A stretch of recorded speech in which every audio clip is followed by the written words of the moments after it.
ezosalama na cadre ya élection ezosalama kala mingi te. Solo ndeko Olivier boyoki ndenge a se présenter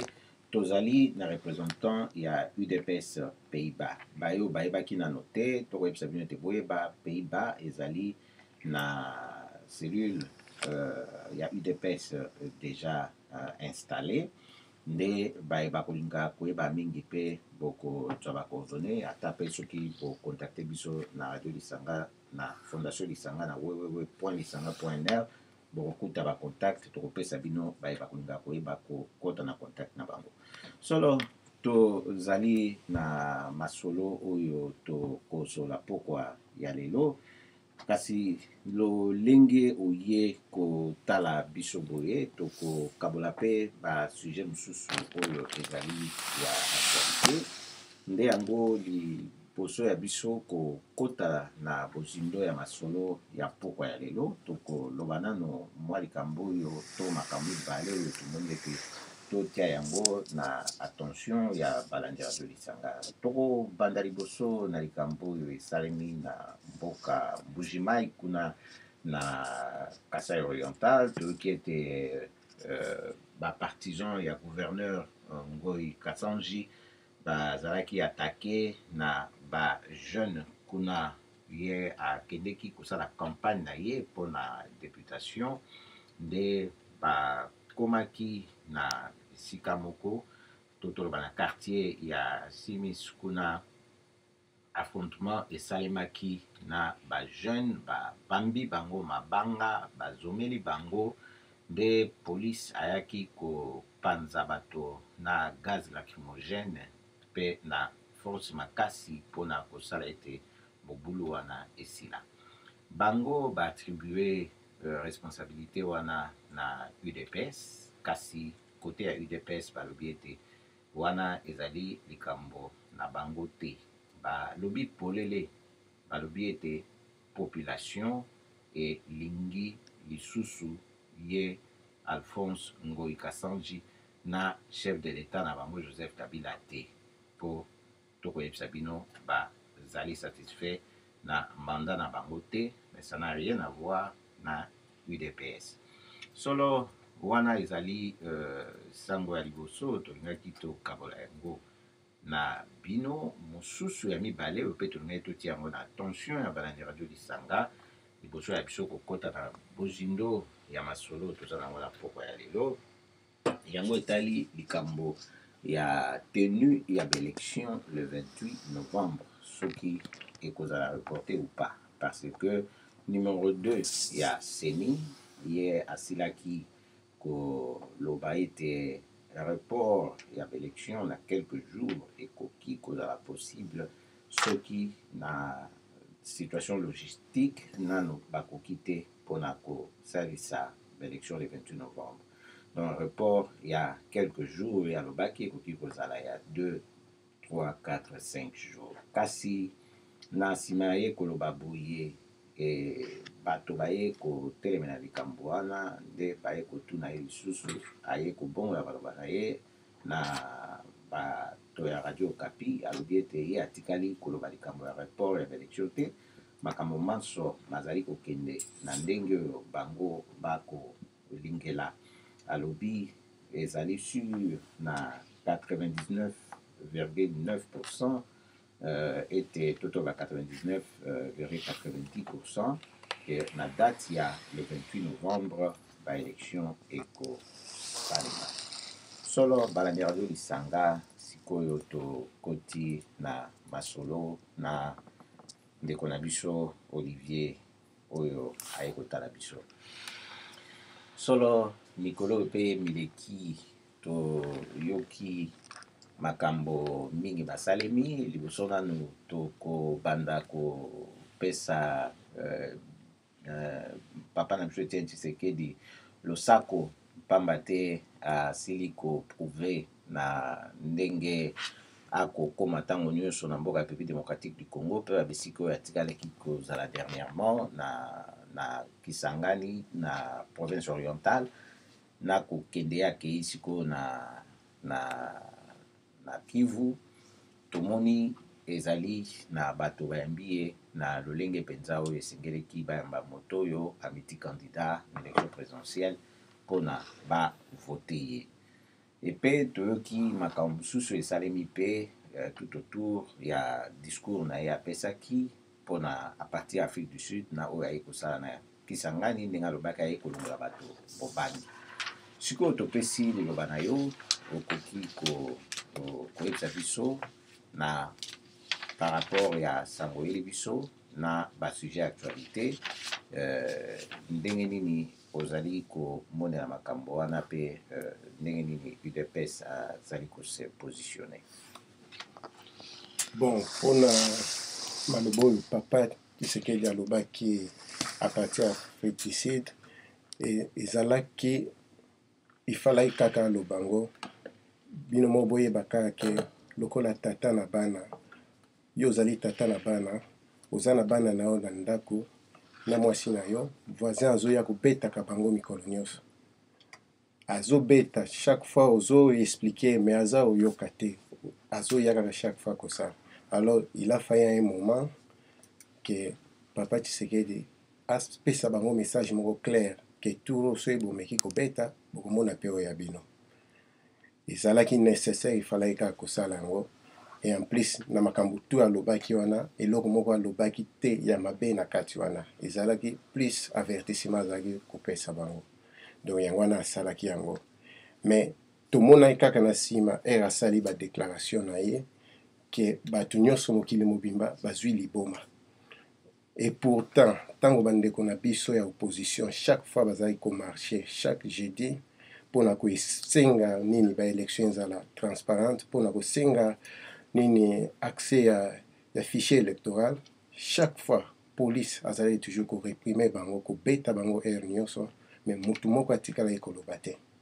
Ekomi kaka ntango papa Tshisekedi alobi na batv okutu bayebaka ete bakomobeta masolo mbala moko. Donc bana mboka mingi bakomo mituna sikoyo oyo ekomi likambo nini biso nyonso tokomosentir ke ekomi ondire complot balingi bamema biso na direction moko boye oyo biso tolingi te. Donc eza sikoyo mpe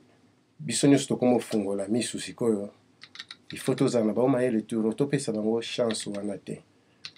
Soki nazoba kopesa bango chance wana te eza biso nde bana mboka mutu tokosala yango ifo topesa bango signal moko clair. Donc biso nyonso esika tozali soki toza na possibilité soit abacontacte bamédia bato ya kote oyo ou bien même koproteste eza toujours nécessaire. Yango wana mpe na cadre ya makambo wana bana mboka mingi toyokani donc toloba ya Belgique ya France na ya Hollande ezali surtout initiative ya bacombattant nde ezalaki basalaki ke non marche moko ya monene esalama eza marche ya protestation te parce turo tokosala marche de soutien mpona koyebisa bamindele ke biso bacongolais tolingi Tshisekedi azala président na biso. Donc yango wana mpe ndenge nazoya boye nazosenga mpe na bino mingi oyo boza koyoka biso na butu ya lelo ke kozala esengo mingi soki bino nyonso bozwi courage parce tolobaka mingi na nsima ya bamicro mais mpo bato bacomprendre ke congolais akomi mayele ke congolais aza lisusu motu te oyo bokokokosa ye kobamba ye eloko nyonso olingi il est grand temps tolakisa bango ke non turo tosi tosala choix na biso bakosa biso te na basondage ya lokuto déjà bakomosala déjà mikolo nyonso eleki tozoka même na basondage mosusu Kabila azobima na plus de 52%. Bon, un vrai Congolais ayebi ke c'est impossible akokosala yango te mais eza bapréparation bakomosala donc il faut nde biso tolakisa bango déjà donc soki bango mo bazwi signal bakotika baje na bango wana. Donc marche oyo ekosalama samedi le 19 oyo donc ekozala na Bruxelles donc nini lieu de rassemblement ekozala na porte de Namur donc bana mboka nyonso toyosala kuna partir ya 14h et puis de là to démarrer toke tina siège ya Union européenne donc toke kuna allez tosali ba manif na biso mpona kolakisa soutien na monsieur Etienne Tshisekedi yango wana mpenza message na ngaki naloba. Donc eza likambo ya vigilance donc biso nyonso tofungola misu tomeka kolekisa chance oyo te ozalama mingi soki totikeli bango lisusu basala biso ndenge basala biso na mbala nsima solo brandiazo lisanga boyoki mokolo mwa samedi oyo ekoya 19 novembre 2011 na 14h kokutana na porte de Namur na Bruxelles mpona kosala marche ya soutien na candidature ya papa na biso Etienne Tshisekedi mpona kolakisa ete ndenge babandi kosala mbilinga tout autour ya bomoto na ye ezali likambo ye na ntina te oyo peuple congolais azali kozela te. Basusu bakomi mituna balobi soki tosali boye kasi biso awa tokovote te, soki tolakisi soutien tokobimisa ye ndenge nini. Oyo ezali juste mpona kosoutenir bazali na mboka ya République démocratique du Congo mpo tokomona bango moko ndenge bakokende nsima na ye soki bimi mpo akende kokutana na bato asokola na bango nde tolingi tolakisa mpe mpona awa na libanda ndenge bapesi bato droit ya kovote te kolakisa ete biso tokosoutenir mpe bato na biso kuna na mboka ya République démocratique du Congo. Donc kolakisa posa oyo ozalaki nango na responsabilité oyo olingai kozwa mpona ovote soki bapesaki droit wana nde okolakisa yango sikoyo na marche oyo ya soutien na bandeko bayi na mboka mpona ndenge bango batelemi kolakisa patriotisme na bango kosoutenir candidat oyo akomema alternance politique na mboka ya République démocratique du Congo pamba te tolingi état de droit. Likambo ya état de droit oyo nde yango ezali kosala ete makambo maleka lolingo oyo ekoleka soki boyokaki badéclaration esalemaki oyo awa na mikili ya mpoto mpe kuna na mboka ya République démocratique Congo ekamusi na koyoka ete ministre ya justice na mboka ya République démocratique du Congo asenga na cour pénale internationale mpo atala makambo oyo ekolekaka ya bapene mosusu oyo bango bakoloba ete ya violence na kati ya periode électorale. Kasi tokamwe ye ministre ya justice eloko nini ye asalaka kuna soki amonaki mpenza ete badeli ezalaki bafe ezalaki établi ya deli akoki kotiesa enquête te ndenge nini. Tolingaki kosepela mingi komona asalisa nano bankete na bacrime organisé bango basali na période électorale pamba te eza na Nations Unies asalaki kopublie rapport na ye ekamwisi mpe soki ezalaki hasard to soki nini kaka na ntango papa na biso Etienne Tshisekedi alobi na mboka Afrique du Sud nde esalaki ete toyoka mbala moko rapport ya Nations Unies ebimi oyo ezali kodénonce badeli oyo esalami ya violation ya droit de l'homme kobanda octobre 2010 ti le 30 septembre 2011. Boyebi na période wana papa na biso Etienne Tshisekedi asalaki nano discours oyo biso tokobenga révolutionnaire te kasi banani oyo baza baresponsable bato basali wana eza mpenza bacrime oyo esalami oyo eza mpenza établi oyo ke batangi na banombre oyo esalemi balobi ezali police nationale nde mutu asali makambo wana mpe agence nationale ya renseignement ya République démocratique du Congo mpe asali bacrime wana contre bato na période oyo pré-électorale. Kasi toyoki ministre wana te alobi CPI saisir dossier sur baka oyo toyokaki ye na mongongo ya porte-parole na bango agangaki nde kowangana makambo wana nde tokomona ete koyoka mpe procureur oyo ya CPI ye atelemaki na nkombo ya Louis Moreno Ocampo boyebi ye nde alobaki ete esengeli ya kotala de près makambo ekoleka na mboka ya République démocratique du Congo mpo aza na bankete oyo ya kosala kuna mpona bacrime esalami depuis 2003 depuis juin 2003 te sikoyo kasi tokokamwa Bosco Ntaganda aza kaka kuna na mboka ya République démocratique du Congo bazokoka kozwa ye te kunda batware asali bacrime minene ya guerre oyo emonani akende kobatama na Rwanda kasi bato bakosala processus électoral soki bato bazali bloqué face ya pouvoir moko oyo aza korespecte badroit ya bato ata moke te. Boyoki kaka mikolo oyo mike nde baye kobanda kolongola baafishe ya président na bango Joseph Kabila na stade de martyr mpo babandaki kolinga kolongola yango te. Boyebi discours ya Papa Etienne Tshisekedi nga na koyebisa bino eza lokola lion na zamba, soki désordre eleki asalaka nini? Akoganga. Eloko nini esalamaka? Kimia. Banyama nyonso ya mike balukaka esika bakende kokota babatama, bakoluka babanga basala makambo na ndenge oyo esengeli esalema. Nde likambo tokovivre yango, kasi esengeli toluka tosala ndenge boyoki ndeko na biso Olivier alobi mpona kokende kolakisa soutien oyo tozali nango na papa na biso Etienne Tshisekedi mokolo mwa samedi oyo mokoya. Solo ndeko na biso Olivier, tolingi oyebisa biso mpe na lolenge kani bato bakoki kosoutenir lisusu processus électoral oyo mingi kosoutenir candidature ya Papa Etienne Tshisekedi na oyo ya bacandidat ya UDPS na députation. Mpona bandeko na biso mingi oyo tozali awa, toza toujours na possibilité ya kosoutenir bacandidat na biso kuna na mboka. Il y a plusieurs manières à soutenir, pardon, mais il y a liboso tout d'abord déjà ndenge tozali awa. Ceux qui toza déjà kobenga bandeko na biso kuna na mboka koyebisa bango ke te ba voter mwana mboka, ba voter mutu ayebi basusi na bango, ba voter mutu oyo ako respecter mibeko ya mboka, parce que mingi ya bato nyonso baza sikoyo baza wana eza nde baaventurier. Na kopesa bino ndakisa moko, soki ba slogan ya Kabila ezali 100% Rais,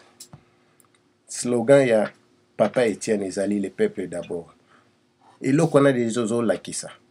ya Kabila azali égoïste, donc aza komizo ondire musicien, azaka komikumisa ye moko tina ba slogan na ye. Par contre Papa Chichi alobi ke liboso peuple, liboso bana mboka. Donc ezo eloko moko ekosenga mutu nyonso aza na mutu esalaka a comprendre déjà nature ya bato wana mibale. Eza pe biloko pe boko expliquer bandeko na biso baza kuna na mboka ba comprendre. Kabila oya obetela bino lisolo ke na otongela bino stade, na otongela bino TGV. Mais Tshisekedi ye akobeta lisolo ke na kotiela bino mai, na kotiela bino courant, na olukela bino biloko olia. Donc ozomona déjà vision eza différent. Donc eza ba biloko moko il faut ko expliquer ka bandeko pe baza kuna po mingi ndenge tozoloba na moment oyo bakomi pe na confusion, mingi bakomi kobanga po kobanga epa congolais mingi baza nango kaka. Donc eza pe loko pe bino bato akoto ya bozo benga kuna, eza il faut pe ko expliquer bango ke na kati ya eno wana ozali ezali kaka yo na nzambe, choix yo kosala kaka nzambe mutu akoyeba yango. Po bakomi kobangisa bango à tel point que bato mosusu bakomi déjà kolenga. Donc eza eloko pe eza il faut kolongola bango pe kobanga na boza kobenga kuna ko expliquer ba biloko wana nyonso. Yango wana vraiment ekozala esengo mingi soki biso nyonso tokoti na etumbu oyo, parce que eza mpona avenir ya biso nyonso, ya bana na biso, ya bakoko na biso. Donc eza eloko bozwa yango au sérieux. Oui, toza na ligne na intervenant moko ndeko na biso Alexis Kalunga na yoki boye. Bonsoir, cher Alexis. Bonsoir. Merci, écrivain na biso ndenge koti na programme na biso pona oza na biso elongo. Lelo beza mboka yo.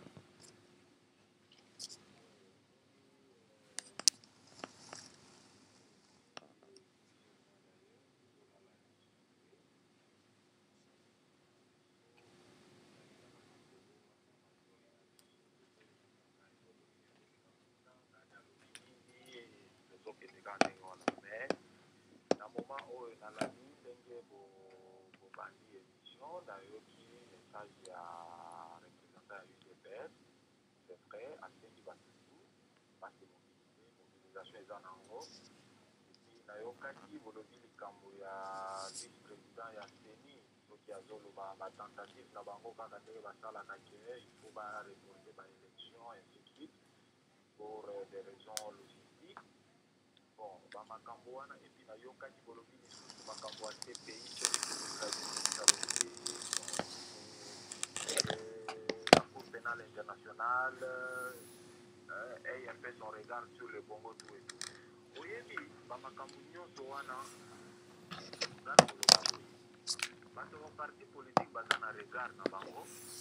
biso mpe toza na regard oyo ya biso bato tokokaka tozolandela badetail ya mike mike mpo eyede na baparti politique bacomprendre bamakambo lelo na moya lelo ndenge tozoloba siko na minute oyo na bato ya baparti politique ifo baretenir monsieur Olivier yo oza wana kanga yango peuple congolais asi atelemi na niveau moko ke ata bino idps jour bokovandisa bino na kiti wana eza na bamakambo mosusu bokozala na moyen mpenza koexplike biso te ce qui fait que biso tu tokomprena ke mboka wana eza ya biso mutu na mutu place azali atelemi azoloba oyo akoki koloba soki omoni congolais lelo alobi kaza neutre c'est-à-dire mutu wana aza nde opposant ya opposition aza opposant kabila te aza opposant ya opposition mais baka wana tokotraite yango après sikoyo objectif na biso eza nde kolongola mutu aza na kiti wana aluka nzela na ye akende d'ailleurs omonaka baimage très bien kabila asi ase prépara mpona départ akomi kotambola na mwasi na ye na mwana na ye kotambola na mwasi ce n'est rien mais na mwana na ye toza na période ya classe donc mwana akendeki lisusu classe te c'est-à-dire ayebi ke à tout moment bacongolais bakoki kotelema babloke banzela tout alors ye ifo akima mpenza omoi na mwana na ye akei aboyi bamakambo ao azokende boye alukaka lisusu mwana tikali wapi non aza tiza na mwana na ye na lipeka place nyonso azoleka place ekoyindela kaka asimbi nzela akei banyonso bazosala na kinshasa wana eza oyo babengaka les derniers soubresauts d'un petit dictateur donc ekobangisa lisusu moto ata moko te oyo nyonso bazosala koinstrumentalize bacpi tout ça c'est pour tenter de faire peur au congolais mais toyebisi bango motu bakokota na cpi wana bango motu bakokota kuna le moment venu bakokota kaka puisque processus tozokende le 28 tosali élection soki balobi élection ekozala te biso tobengani bango donc place wana eza ya koluka lisusu te badémocratie soki tolobi kezwa wana mposa nango te tokobengana bango otekende na eloko moko te pouvoir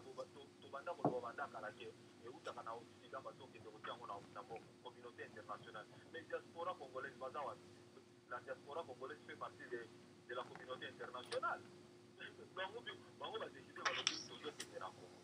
donc ozala na apaisement message esi epesami partout à travers le monde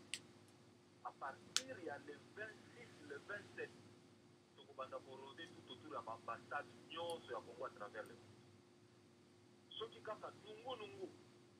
tookipe baambassade epuis bato na biso baza deja sur terrain kuna na congo baza bato ya baparti politique te baza bato basufraka kuna na congo les gens qui n'ont pas droit à une vie de sang mais bato wana baprotestante bakokipe na bango batati bainstalle les restes to bati kokorige toza na processus ya kokorige babétise nyonso eliki na mboka j'espère que ndeko ya parti politique azaka mpona ngai tozokorige te babétise oyo date ya boye date ya boye non bango moko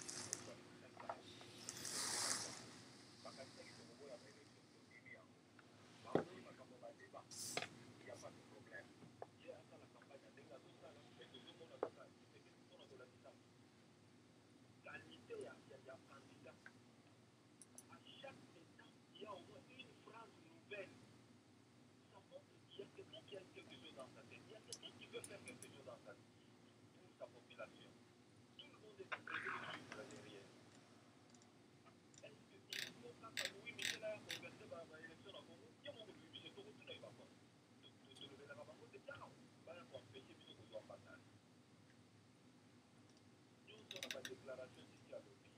Le gens quand vous savez qu'à temps pour qu'il y ait toujours appuyé à voir la donc mécanisme dans des villes va violer la nation. Parce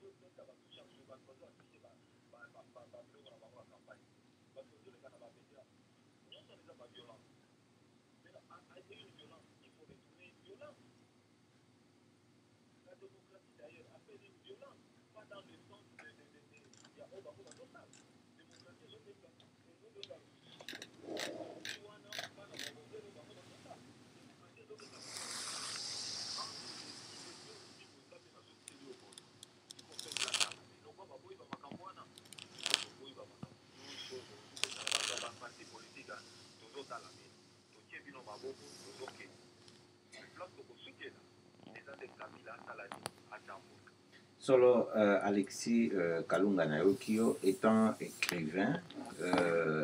ndenge nini okoka koyebisa biso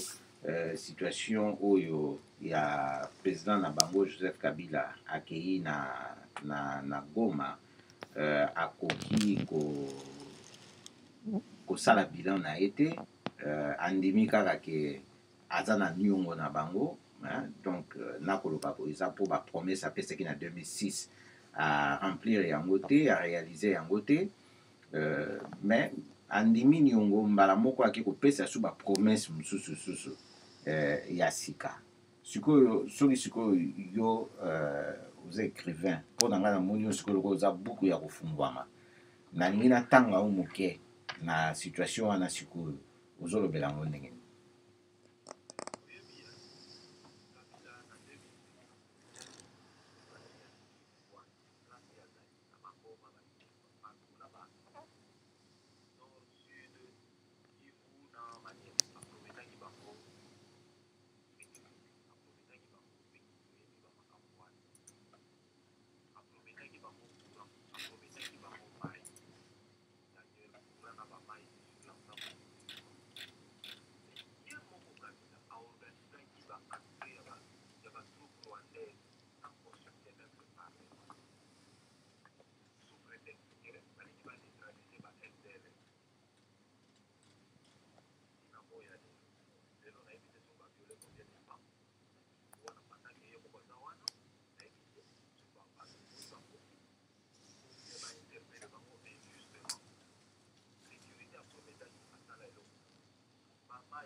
kaka koreveille peuple na biso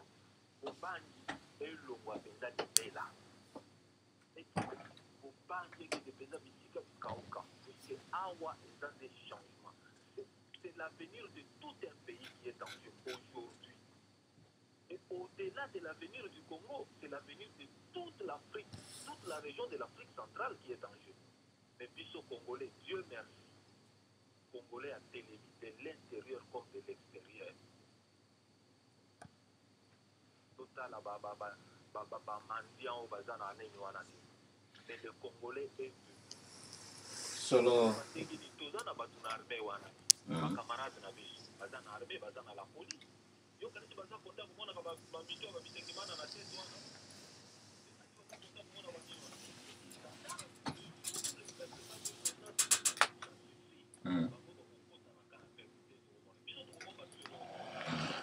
Ya solo te tokotanga bakombo te mpona ba raison stratégique, nde yango wana tokoloba mpe na bayeba kolanda biso ete papa biso Etienne Tshisekedi alekaki na Bunia Ituri kuna alobi ete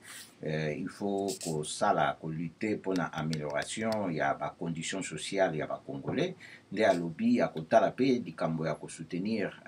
agriculture bato oyo bakosala yango mpona kosala ete bazwa accès mpe na bacrédit agricole mpona kosunga boyebi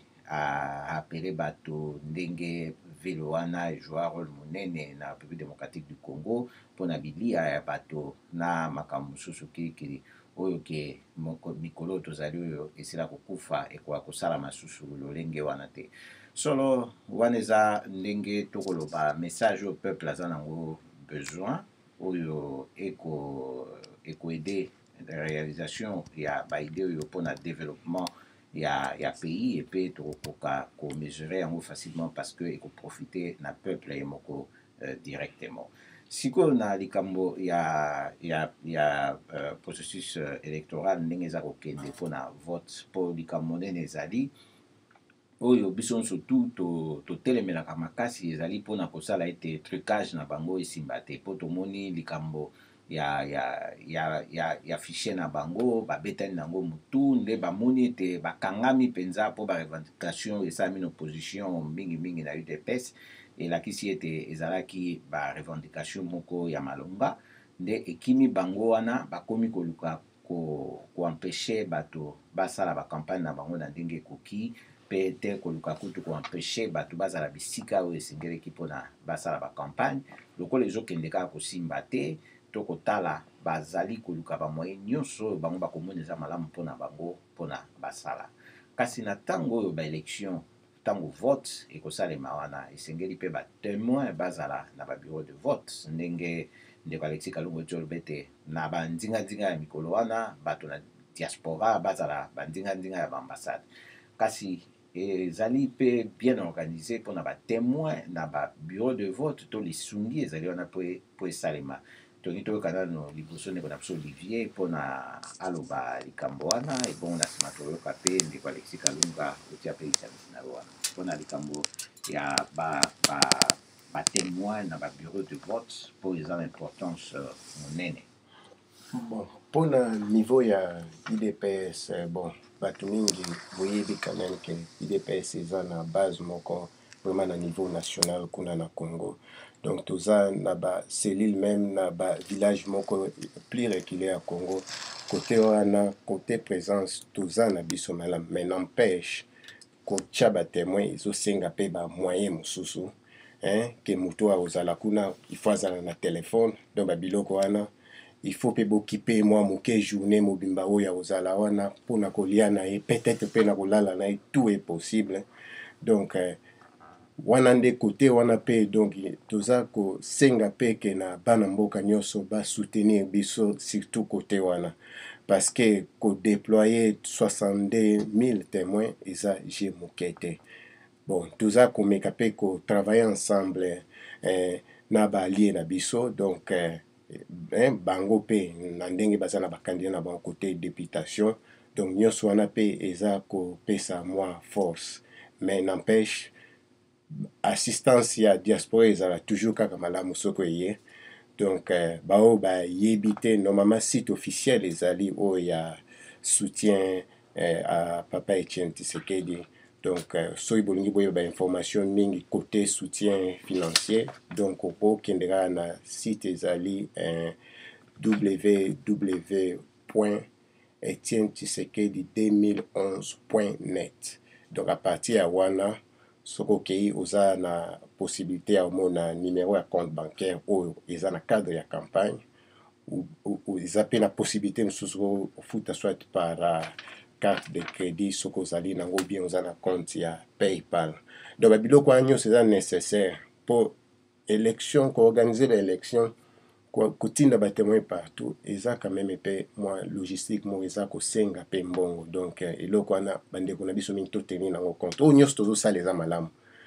mais tobosana mpe eloko wana te solo www.etienneTshisekedi.etienneTshisekedi2011.net etienneTshisekedi2011.net Donc www.etiennechisekedi2011.net. Kuna beaucoup d'informations sur ndenge ya kofinancer élection oyo ya Papa Etienne Tshisekedi na députation pour na UDPS na lolenge kani boki kosala. Nalingaki o loba likamoko o na monaki ya kitoko parce que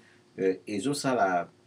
biso bien komona ete moto aye po akoma président ebi ete peuple ne moto akokomisa ye et azosenga na peuple soutien financier parce que abuki bakese ya l'état te et pe apesi vision ya démocratie alobi ezali cogestion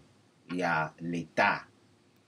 na peuple donc bato baza na pouvoir na peuple ba gérer mboka elongo nde tokoki ose retrouver bien na kati wana nde soutien yango tokomona yango kitoko nayokaki lisolo ya ba SMS est-ce que okoyebisa bato bakolanda biso bata Pays-Bas puisque eza ya numero ya SMS oyo eza mpenza mpo bata Pays-Bas ezosenga bango mpe bamilio te soki batindi SMS wana mpona kosoutenir ya solo mpona biso bato ya Pays-Bas bon tozwaki ide moko mpe spécial kaka na cadre ya baélection parce que tocomprenaki ke bato nyonso baza toujours pas na facilité osala batransfert à partir ya compte bancaire ou bien baza na bacarte de crédit yango wana tozwaki ide ya koutilize système ya SMS donc à partir ya telefone na yo soki otindi SMS na numéro moko spécial oyo eza na cadre ya nini ya élection otindi SMS na numéro wana ekokata yo 3 euros na baunité na yo ya telefone et puis 3 euros wana nde ozala transféré na compte ya campagne quoi. Donc au fond eza na avantage moko eza surtout rapidité donc mbongo ezokende noki et en plus na facilité wana quoi. Donc mpona ko système yango ezofonctionner de cette façon donc ozwi kaka telefone na yo osali kaka ndenge osala so olingi ocompose SMS donc numéro okotinda message ezali numéro 7733 et puis message oyo okotia na kati ozalaka na liloba moko pamba ekolo donc soki otindi kaka message na yo ya ekolo na numéro 7733 message wana ekokende donc ekolongola baunité ya telefone na yo etransféré 3 euros wana ekolongola na nini na compte ya campagne donc eza façon moko tomona yango meme na baémission mingi awa na poto bautilisaka yango mpe donc yango wana mpe tobai pourquoi pas tosala yango parce que eza une manière plus facile donc eza eloko moko meme bamama mikolo bakoki kosala yango sans meme bazala na difficulté mingi bana bajeune donc nyonso donc eza na facilité wana surtout ke telefone presque motu nyonso azala nango presque motu nyonso azala na baunité alors kopesaka kaka 3 euros mpona campagne ya chiche eza kosenga mokili mobimba te donc solo soki osali yango okozwa mpe confirmation okozwaka mpona aza nango mpe liboso na telefone nanga confirmation yango message en français na néerlandais oyo ya français nakotangela bino ezali merci pour votre don il nous aidera à soutenir la campagne du docteur Tshisekedi sincèrement UDPS Benelux donc ezali eloko moko ya bien clair oyo soki tosali yango tokopesa soutien moko oyo ekomemela biso mpe mingi solo toke sikoyo na kote écrivain na biso Alexis Kalunga ndenge nini okoki mpe komemela biso likanisi na yo na soutien na mpo biso nyonso sikoyo tokotala toali dirige vers le 28 novembre mpona likambo ya batémoin kuna na epe na ndenge nini tokoki kosoutenir mokolo yango mpo ekende koma eleka malamu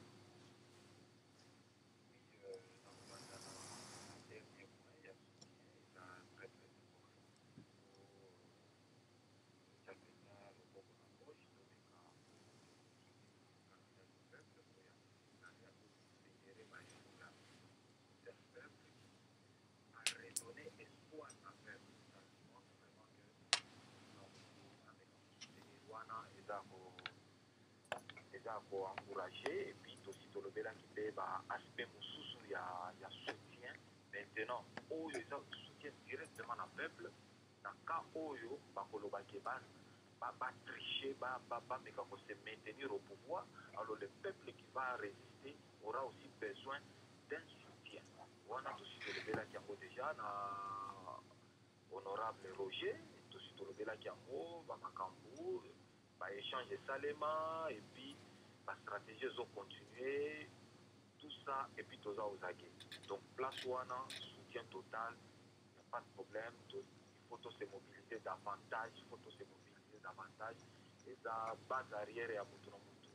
Congo wana il faut to protéger yango, c'est soutenir un monsieur qui fédère ou azo fédérer ba effort ya batutu et puis il redonne au moins de l'espoir à tout un peuple. Là il n'y a pas à discuter. Maintenant na point où mususu lobby ya ba témoin na kati ya ba bureau, je pense que pour un parti politique puisque wana est commis d'abord problème de responsabilité première à parti politique. Mais pour un parti national, il n'y a aucun problème puisque bazana ba membre partout. Dans la ligne, M. Olivier Awalobi, qui bazana ba village. Donc ces gens-là sont aussi résistants que leur chef, M. Etienne. Puisque Etienne a résisté dans ba mongo ba traité de fou.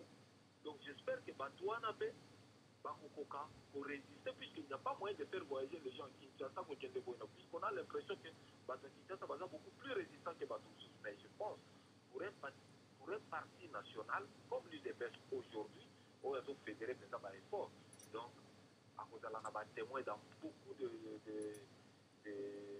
bureaux de vote, et puis ceux qui vont témoin, par exemple, dans Corias pour nous résister, donc il y aura de très bonnes choses. Et puis il y a la société civile avec la conférence nationale épiscopale nationale congolaise, il y a des catholiques, qui déployer aussi un nombre important. Ce qui totalise déjà Bango par rapport à leur probité morale, je pense que par témoin à Bango,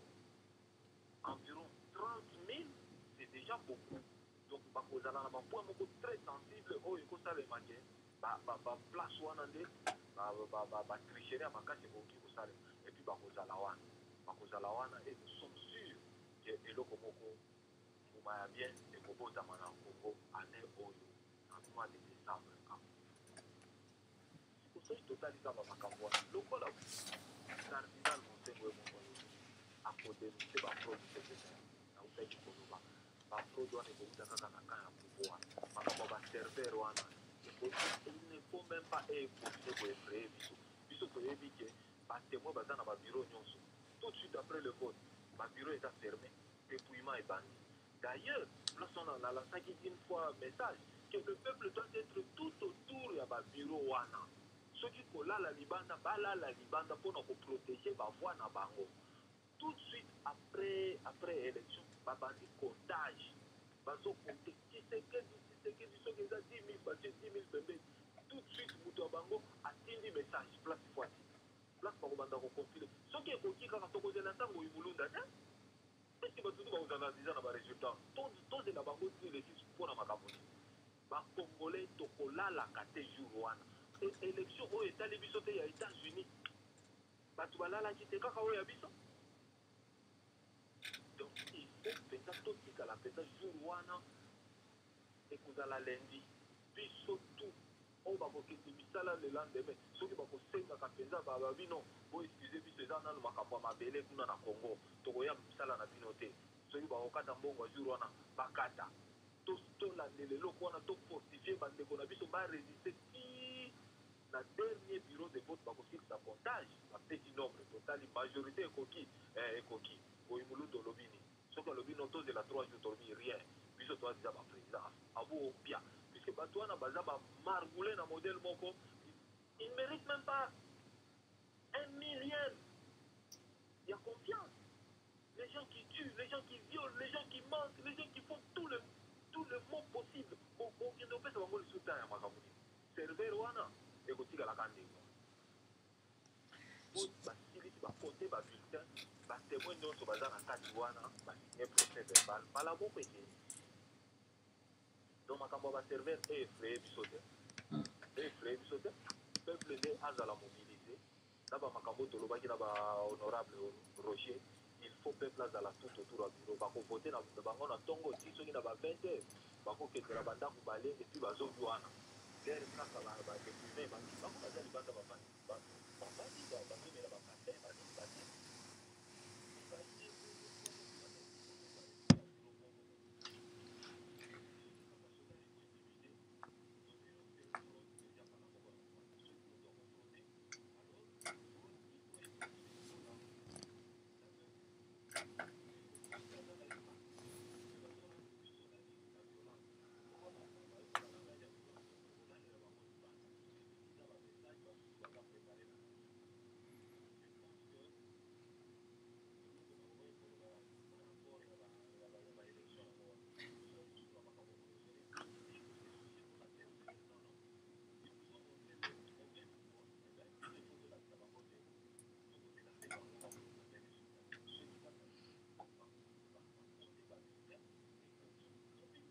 ya solo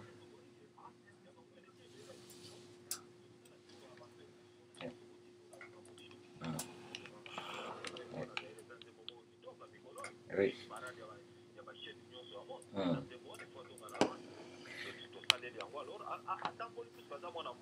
Oui. Ya solo ezate matondo mingi ndeko Alexis Kalunga mpo ndenge omonisi mpe lisusu baintimidation nyonso wana ezali bainstrument na bango ya trucage mpo bato bazokanisa trucage ekozala kaka na babulletin de vote na ntango baza kointimide bato na ndenge bakotelaki bato na Kasai oriental na butu kobotola bango na minduki kobotola bango bacarte d'électeur nyonso wana ezali kobotola peuple bavoi na ye oyo ke soki lelo oyo bato bakosepela te bakolobela makambo yango eza na mpamba te eza na ntina kasi nani moto akosambisa bacrime oyo ya baélection wana nde biso moko peuple sikoyo tokosambisa yango nde na ntango état de droit ekoya nde tolingi eya na papa Etienne Tshisekedi mpo makambo wana eza lisusu te matondo mingi tokopusana na 20h ntango toklotiraka programme na biso topesi nanu liloba na invité na biso na studio awa boye ndeko Olivier mpona ozwa 2 minutes s'exprimer librement na makambo oyo tolobi na oyo yo yaki mpo sola na biso mpo ozwa liberté na 2 minutes oloba soki oza makambo mosusu oyo oza nango olingi ozonga nango na ndako te liloba eza mboka yo. Bon, mpo na ngai ezosala kaka esengo so nazosentir ke bacongolais de plus en plus bakomi vraiment éveillé donc mingi tokomi vraiment conscient que situation toza nango ekoko umela lisusu te tosi tosacrifie déjà 50 ans ya nini ya avenir na biso donc topesa yango lisusu te ekoma lisusu 100 donc ndenge nazoyoka bino nyonso ndenge boza ezosala ngai esengo ke non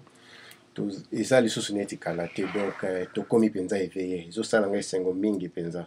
mingi ke à tel point ke nakomi mpenza na espoir mpona mboka na biso ezosala bien. Bon, eloka na ngai napesa eza sikoyo nde na cadre ya communiqué parce que nasi bato mingi bamitunaki tout d'un coup bayoki moto ya IDPS aleki na radio et pourtant ça va faire des années maintenant bato mingi bayeba kutu te ke soki IDPS ezalaka na Hollande. Bon, eloko esalamaki bon bato bazalaki baresponsable bon mingi bachangeaki bacamp bamisusu bademénageaka bakenda Belgique et puis tout d'un coup donc baactivité elalaka donc eosalama même ke durant premier congrès ya IDPS oyo esalamaki na décembre donc structure ya parti echangeaki donc baréorganisaki donc basangisaki fédération ya Hollande ya Belgique na ya Luxembourg ekomi fédération moko donc lelo oyo donc tokoma biso nyonso bato ya IDPS Benelux sikoyo na kati ya Benelux oza na basection donc section ya Hollande section ya nini ya Belgique puis section ya Luxembourg. Bon ngai nde naza président ya section ya oyo ya Hollande bon nazwi responsabilité oyo toloba depuis mois passé donc eza nde yango wana mpe bozomona biso na retard ke tokomobima tozoya koloba nyonso. Bon mpona bato baza intéressé bacontacte ngai bon numéro ya telefone nakopesa bino ezali 06 85 11 47 27 donc parti ya wana tokokosolola malamu. Merci mingi ndeko na biso Olivier ndenge otie biso mwinda mpe ndeko na biso Alexis Kalunga merci mingi mpona intervention na yo poko elamu esika nyonso boza balandi radio lisanga wana ezalaki na bino yesu kitenge ciao ciao.